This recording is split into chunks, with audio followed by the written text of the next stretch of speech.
Hello, and welcome to another edition of Exclusive Interview, coming to you from the studios of 84 TV Radio, Abuja, Nigeria. My name is Stanley Bentu. Today we'll be tackling the curious case of Nigeria, which is a country that has no imminent threat from outside. But when you look inside, it's a different story. In the northeast, you have Boko Haram insurgency.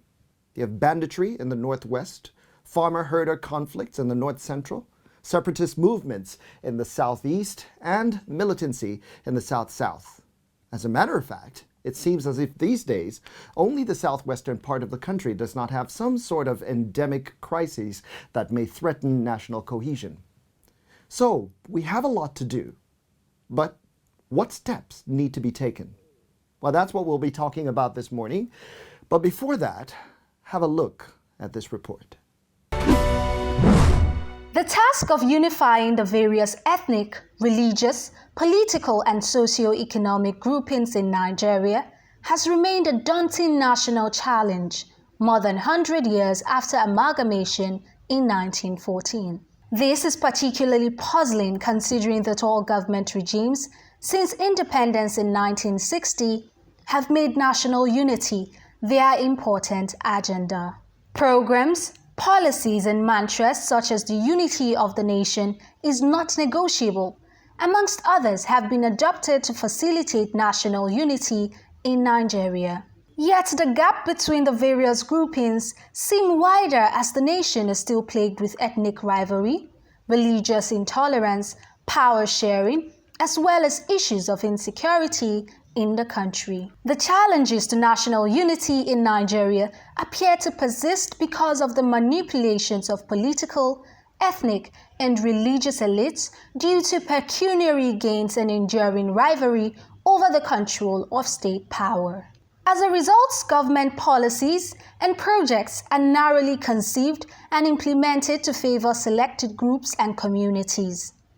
This heightens disagreements and controversies amongst the diverse peoples and communities, threatening the nation's existence and development, a factor observers believe has given rise to some of the security threats and crises Nigeria has faced over time. Without peace, it's been said that there can be no meaningful development in a country. On today's edition of the Exclusive Interview, we speak with Dr. Chinedu Ude, a political scientist and international relations professional who is a fellow of the Nigeria Defense College.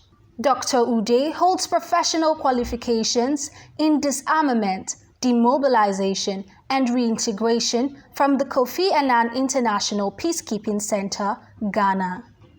He shares his thoughts and ideas on national unity and peace building. And now it's my pleasure to welcome to the studio someone who knows quite a lot about national unity, cohesion, and defense. His name is Dr. Chinedu Ude. Dr. Ude, it's a pleasure to have you here. Thank you very much, Stanley. Thank you. Well, Thank you, viewers. I want to talk about Nigeria because it is a very curious country. And I will explain why. Nigeria is a country that has almost no external enemies, no immediate or imminent external threats. But if you look at the northeast, you have the Boko Haram.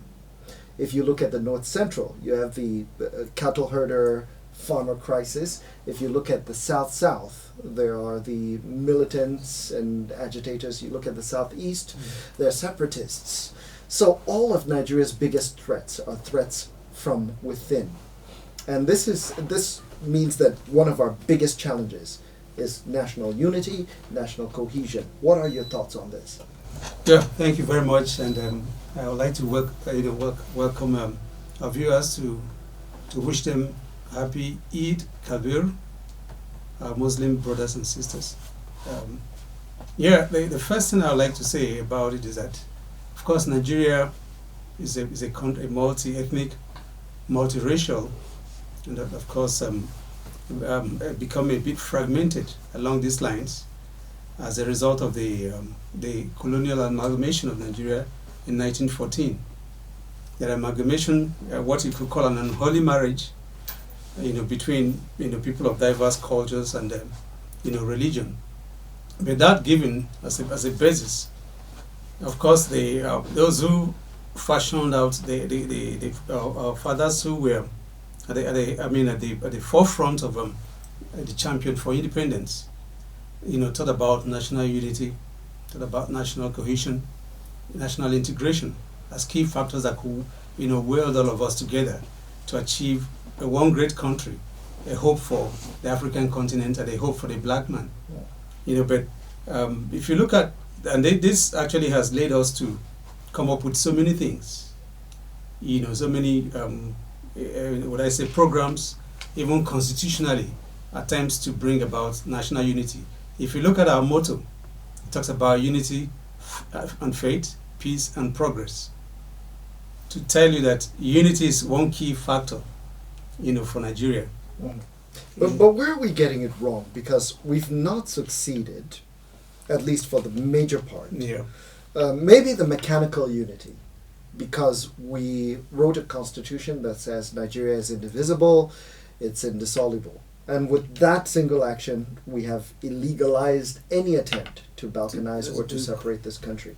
But is it right to deny people the right to decide who they want to be governed by? Yeah, well, there's the right for self-determination is there, even recognized internationally in international law. But in Nigeria, what is the basis for that? We fought a civil war from 1967 to 1970. And then, of course, at the end of that war, we had what called the 3 R's, which was meant also that led to even the establishment of the National Youth Service Corps, the entrenchment in the Constitution of the federal character principles, and of course the adoption of federalism as a way of bringing in and taking care of the minority issues. But the point I would like to bring about is this, that leadership has been at the bane of the problems of this country. The quality of leadership from the family unit down to the national level. I'm not looking at the federal government level alone. At the family level, what kind of leadership have we provided? How do we get people into leadership positions? What are the processes of leadership recruitment in Nigeria? Every society that has actually developed, you could look at that and you can attribute that to a lot of quality leadership. If you want to talk about Singapore, you talk about a man like Lee Kuan Yew. If you want to go to Turkey, talk about a Kemal Atatürk. In Malaysia, talk about Mahatma Mohamad. These are leaders who made countries that were fragmented, multi-ethnic, multi-religious, corruption rampant. But they came and said, look, we have to stop this here. And then they provided the leadership. Mm-hmm. There's no problem with, the unity we have, the diversity we have. As a matter of fact, we brag, unity in diversity. The diversities we have actually is a source of strength, and not something that should divide us. But it has proved to be a bit of a division in the way that it's been managed. You mentioned the 3 R's, that's the rehabilitation, reconstruction, and reintegration. Yeah. How well have we done that? Yeah. That was a dream once upon a time. Yeah. But that has not. Have we really... Well, we have reconstructed to a large extent in the sense that Nigeria is a much more developed country than it was back then. Mm-hmm. Probably that was inevitable. But how have we really reintegrated? Of course, you look at the separatist agitation coming from the southeast. It's still a fallout of the civil war. The southeast, where I come from, feels marginalized. As if you look at the President Muhammad Buhari is the 15th, let me use the word, head of state from independence. And if you look at it's only the late General Agu Ironsi who came from that area. So a bit of that, if you skew things up like that, you're likely going to have more of these agitations. But why do Nigerians feel that unless you have somebody from your ethnic group who becomes the head of state, or if you don't have one, that means you're marginalized? It's a failure of leadership. In 1983, the late Chinua Achebe wrote a book he called The Trouble with Nigeria. I'm sure you're familiar with that, and most viewers are familiar with it. And it says the trouble with Nigeria is simply and squarely a problem of leadership. I want to get back to that issue. Until we get it right, let me tell you, if you bring in someone from from United Arab Emirates to run over these affairs of this country with the resources we have. Just one or two persons. And I'm telling you, in 4 years you'll see a lot of difference. A lot. I don't doubt you. So the problem is not the individual. If you go to Wuse Market, you find that the Muslim, the Christian, the outside, the Kanuri, the Ibibio, they all have they all work together. If one is going to the mosque, maybe the Christian is the one who will sell for him or her. And you know, so but we also have leaders who have exploited these differences, and they wouldn't have been able to if only the mindset. And again, you know, it's a chicken or egg situation. You know, who takes the initiative? Because you have a lot of Nigerians who believe that the only way I will feel reintegrated is if one of my own is governing over Aso Rock. But if you are to take the statistic, good luck Jonathan is from the South. He was in Aso Rock for 5 years. Exactly. I don't know how much good that did for the people of the South. Now you have people from the North who are saying that, oh, well, the rotational or turn-by-turn government doesn't... And the target is so that somebody else from the North can take over. But you have to wonder whether President Buhari being the president for the past 4 years and 8 years by the time he's done, whether that would have changed the lot of the people from the North. So why is it so hard for Nigerians to get it through their heads or to understand, to use a milder term, that having someone from your ethnic group in Aso Rock does not automatically transcend into progress for your people? Yeah, I was in the Turkey and about 2 years ago, where the president, former President Jonathan came from. And the only visible presence I could say was a federal university that he placed in the Turkey, which brought some semblance of development. So to buttress a point that it doesn't, if the man is from a village, doesn't bring breakfast, may not bring lunch. There are people in the Turkey who never went to school, haven't got jobs, you know, don't have means of livelihood as we speak.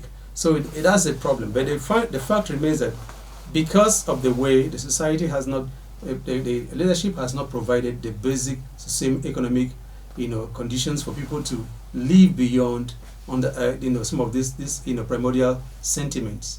We believe, okay, if my brother is there, maybe he will help me get a job, he will help me get a contract. But it has not really worked out. It has not really, you know, panned out well for people. I mean, recently we saw examples in Katsina State where the present billboard were damaged and there were a lot of demonstrations against him from his own state, where he came from, because people are feeling the pinch with even the armed banditry and all kinds of things going on in that state where the president is from. So it's not the issue. For me, the critical thing we must talk about in Nigeria today is not where you come from or the religion you belong to. Hunger doesn't know religion, doesn't know coloration of the skin or pigmentation of it. But what all of us, we are all, if you're hungry, you're hungry. If I'm hungry, I'm hungry. It doesn't matter where you worship or where you go to. You know, the key factor there is that we must begin to talk about good governance as a key factor, as a major factor that will deal with all the problems we have in Nigeria, whether it's insecurity, whether it's underdevelopment, or anything you can think of.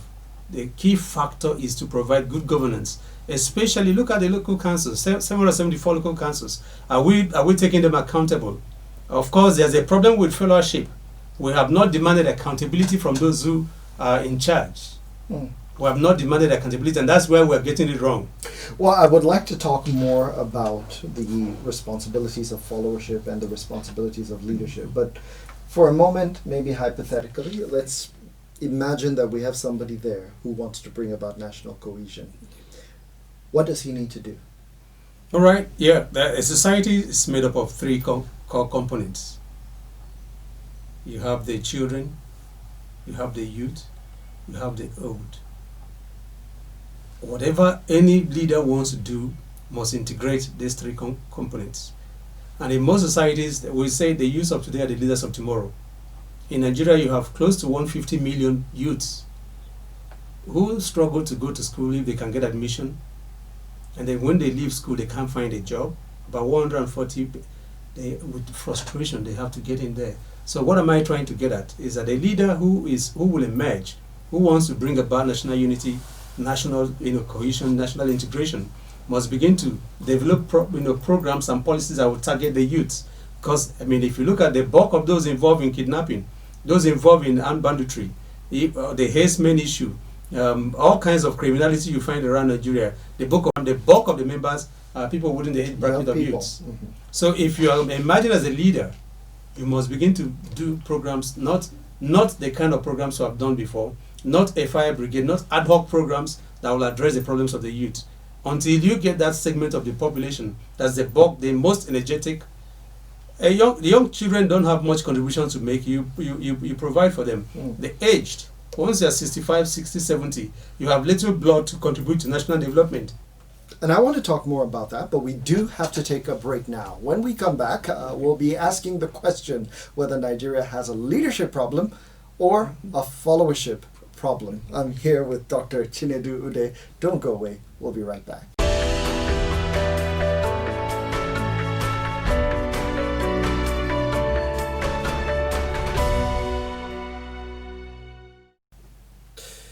Welcome back to Exclusive Interview. I've been speaking with Dr. Chinedu Ude, and we've been talking about national unity.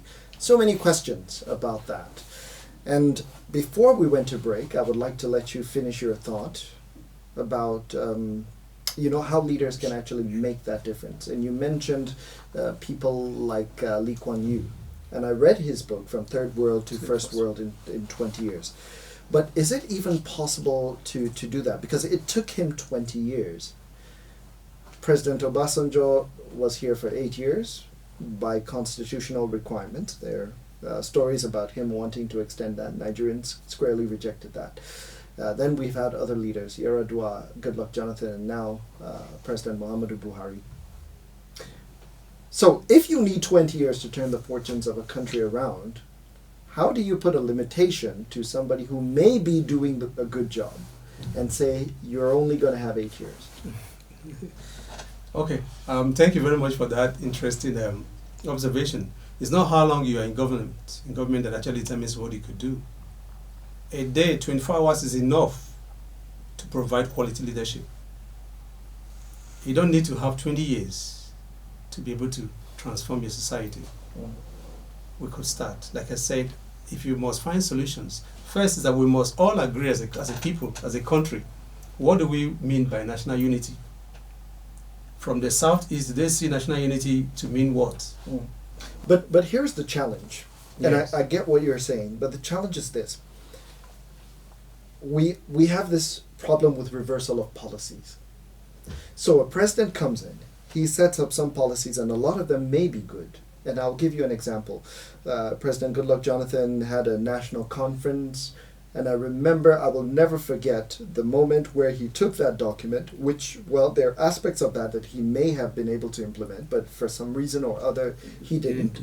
But he passed it on to President Muhammadu Buhari. And the president, at an interview, acknowledged that he never really went through that document. He was never crazy about it, criticized it even before he became president. And well, in spite of the over 4 billion naira that was spent on that, it's in the cooler, along with many, many other probably brilliant documents that we would have implemented. So in a world where your successors are not going to continue your best policies, how is it possible with a limitation to make sure that you have enough policies? I mean, sorry to go on about this, but if you look at Lagos State, where we have had consistent policy implementation for 20 years now, and we can see the impact on the state. And then you look at the larger country that houses Lagos State and the flip-flops, and you look at the trajectory that both have taken. It shows that there is a major challenge here of making sure that policies survive beyond the tenure of any individual leader. Well, yeah, Stanley, let me cut in there. What do you mean by policy? And policy somersault? For the fact that the president, we don't have to call a national conference to be able to fix Nigeria, as far as I'm concerned. You have national policies. You have national policy on education, national policy on health. Did the President Buhari, did he touch those policies? Did he stop them from being implemented? A policy has a life cycle of not more than 5 years. Ad hoc, instruments, whatever program, you can come with your style of leadership to run this organization. And I take over and I say, I don't want to run the system like I mean, you can choose to come here by 6 a.m. and I say I'm coming by 8, but I'm not going to leave until 8 p.m. You can say I'm coming at 6, by 4 I'm closing. So it doesn't mean that I have to toe your part. The point is that we have a constitution, which is the ground norm for whatever we want to do in Nigeria. And there are sectorial policies that actually that has not been, some of them are actually calling for review. There are laws that are to govern issues. So the problem of whether to use the Constitutional Conference of 2014 to govern Nigeria, as far as I'm concerned, is a no-brainer. No, not holistically. Yeah. There are certain aspects of that. Exactly. For example, we're dealing with security challenges. And one of the recommendations of that conference, as I've read, is maybe the decentralization of the police force. And we're still struggling with that. And it's clear that our security architecture is not working for us the way we would have hoped. We have the recent situation in southern Kaduna, and there are two versions of the story. There's the story that Governor El Rufai is telling, that, these are just criminal elements on both sides who are clashing.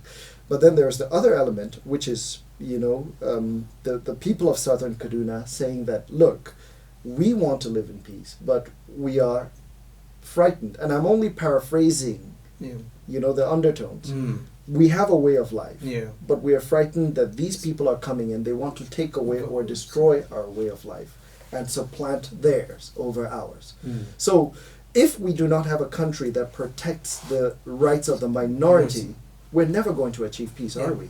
Yeah, there are constitutions. We have a constitution, 1999 constitution as amended, for instance, that actually clearly delineates the right and what have you. Like, I want to bring you back to the issue of governance.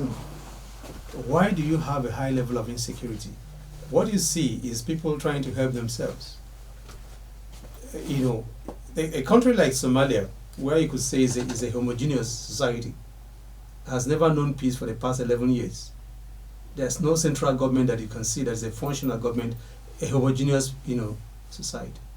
What am I trying to bring out is that it's not by the fragmentation. The diversities actually are not in themselves a problem. They don't fuel conflict. But it's because of the lack of governance and the provision that should actually come with things, that are the negligence of those in power. They agree to do what is right. Let me take you back. I'm an advocate of state police system. I sincerely believe that we should give it a trial. There are pros and cons to it. And then, of course, why some people are a bit agitated about it is because of the way the big man attitude of a politician in Nigeria, that they could hijack such a thing. But you don't, because you don't throw the baby and the bathwater out, but you must give everything a chance. In the US, in most civilized societies, how do you govern? We have actually, through the back door, established a state police. There's no state in Nigeria that doesn't have some form of vigilante or the other. And that's why you have so much proliferation of arms. More arms in the hands of civilians than even in the law enforcement hands, and all of that. So, we must begin to find solutions to some of these problems. Insecurity, as far as I'm concerned, we can't justify the kidnappings, we cannot justify the armed robbery, ritual killing, cultism, and all of that going on, rape and all of that going on in our society. But these are statements people are making, the youths are making, to say, look, we're frustrated in this Nigerian project. As long as it remains what it is, we will continue to give you sleepless nights on both sides of the divide. Whether you are talking about Southern Kaduna or talking about the herdsmen, all these are people who are just what they call frustration aggression thesis, using their frustration. Someone told me about someone who graduated in 2000. This is 2020, hasn't got a job. A man, he's got a job, a teaching job where he's been paid 20,000. And since the outbreak of coronavirus disease, he has not been paid anything. For 20 years, he has graduated from the university and has not been able to get any job. Of course, we're not saying the state should provide jobs, but the private sector provides more jobs than the state. Yeah. But it depends. State policy. You must create You must create an enabling environment for private sector to thrive. We have neglected industrialization. The issues we should talk about, we're not talking about that. Security is holistic. It's moved beyond what people think. Today, the human security is at the center The human being has become the referent object of national security anywhere in the world. So do you think, Doctor, that maybe a lot of our political leaders know us so well that all they have to do is throw in some sort of sentimental argument? It's time for the Christians, it's time for the Muslims, it's time for the people from the north, from the south.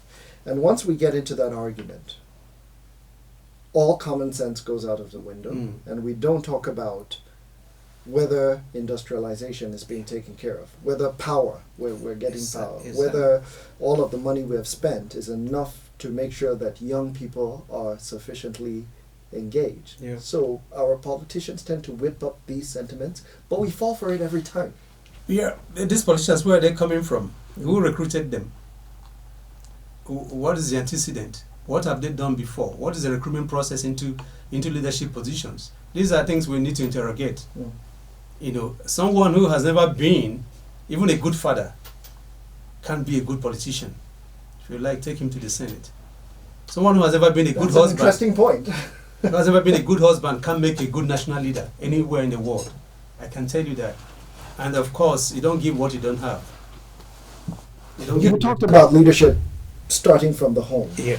So you feel that these are the seeds That's that we have to look out for, how our leaders treat their family members, how they treat their employees, because that is how they will treat the country when they come into power. It starts from school. If you were made a class captain, how did you lead? If you were the senior prefect of your secondary school, how did you lead?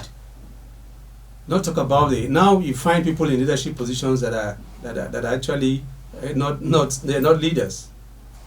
Anything happens here in this climate, we all know. So we need to get it back until you have leaders who are patriotic, leaders who would not mind dying for this country. How many of them are willing to die? If they are willing to die, would they block the road when they're going to the airport? If they are willing to die, would they stop everybody from moving when they are going out? No. If they are willing to die, they can go to Wuse Market and do their shopping on their own, and don't mind it that anybody will kill them. But they don't, because they're self-serving. Simple. We must deal with that problem, Stanley. If we don't deal with the problem of leadership, we're not going to make progress. Countries have not developed from the followership. We have problems with followership, but the problem is lesser at that level, because revolutions anywhere in the world has never happened from the bottom. It has always been engineered from the top. So leadership is critical to move this country forward. And what are my recipes? I don't want to remain on the level of compromise. We have compromised for too long. Can we build a consensus around what we want? I told Doctor, give us your recipe. Okay, all right. Let me take example from China. China today has about 1.4, 1.6 billion people. There are 100 million minorities, ethnic minorities in China. You know the policy China started doing. I'm not saying there are issues of have been cleared out completely in China. That's half Nigerian population. Of the minorities in China, half the current Nigerian population.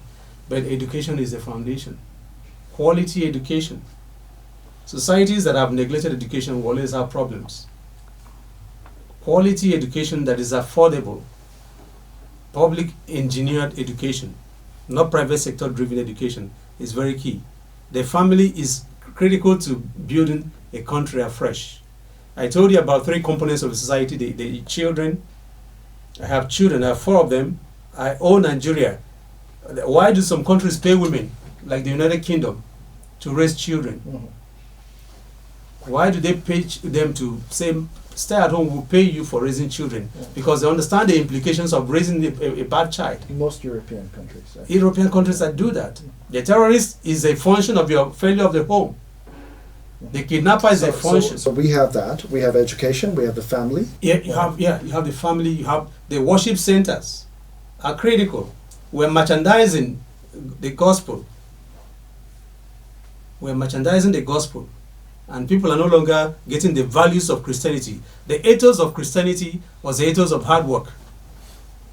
I'm telling you, time will fail me to tell you that if you are not a Christian, at some point in Europe and America, you will not be employed, because they were looking for people who were honest. So it's not about the religion, it's about the values, The values that it promotes, of whether you're religion, Christian, on both sides. Muslim, Yeah, or, that's right. or There are Buddhist values. or whatever. Okay. Next item on the menu. Yeah. All right. Yeah. So definitely, you can't have peace without justice. You must provide jobs. We must talk about industrialization. Industrialization. We've had a few flashpoints here and there. I give you an example of a man like Innocent in Motors. You know him. Some guy who, from the scratch, trying to build a Nigerian brand of a car. Even the governors in the South is done patronizing us, and I'm not promoting him. I have no personal relationship with him at all. But I'm trying to tell you that I can imagine if all the local governments in the Southeast, could buy 2 vehicles from Innocent, he will double the number of people he's employing right now. So countries have to jealously protect their industry. You have them Dangotes. You have them littered all over the Southwest. You have them. We must industrialize. And the key to that is, of course, power. It's not a rocket science to generate electricity. That's why I keep, I'm sure you're aware of this, that OPEC said between 2015 and now, we have received about $206 billion from oil. $206 billion from oil. What have we done with it? What have we done? Good question. The UAE, how much did it take? Look at the NDCC. I don't want to go there.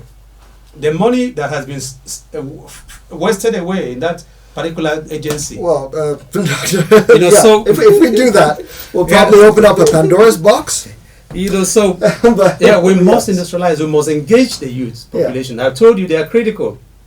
If you don't educate them, it's not just enough to educate people. When they are certificated, you must get them certificated. Which means you have to engage them positively, make their lives productive. The quality of education we have is not good. You must begin to get back the technical schools. Entrepreneurship education is very important. Very, very important. If you must get this country back. Insecurity is not from the air, and it's a fallout. If you like, get 10 million policemen and 10 million armies in Nigeria. They won't stop this thing until you provide opportunities for the young people. All right, Doctor. Well, we do have to leave it there. I wish we could go on, but thank you, sir. It has indeed been a very interesting conversation. Thank you, Stanley. And we look forward to seeing you again sometime. Thank you very much. It's my pleasure. Yeah. Thank you very much. Anytime. We'll take a break. We'll be right back.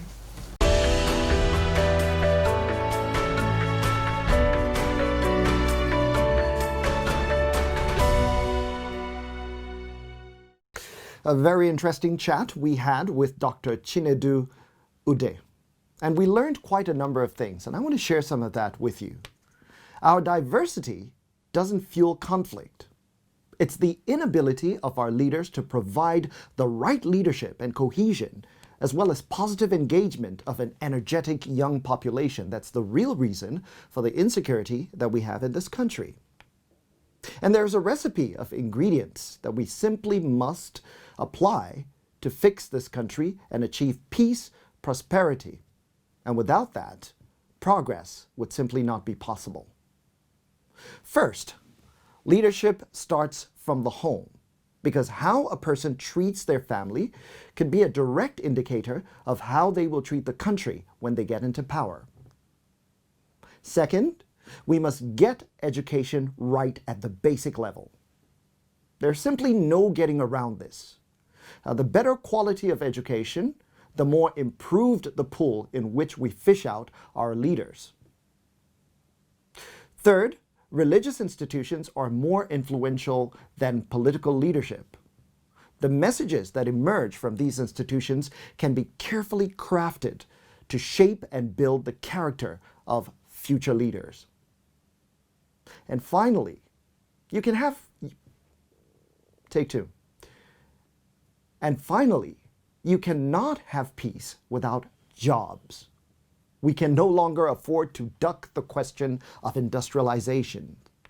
Nigerians under 30 constitute 70% of a population of 200 million people. Think about that for a moment. This is a whopping 140 million people in total. Engage them positively, infusing in them skill and purpose, and you have a massive production line that attracts great wealth into the economy. Neglect them, and you have a massive army of chaos that no security organization can contain or manage. Well, that's it on Exclusive Interview. Until we come your way again next time, thanks for stopping by.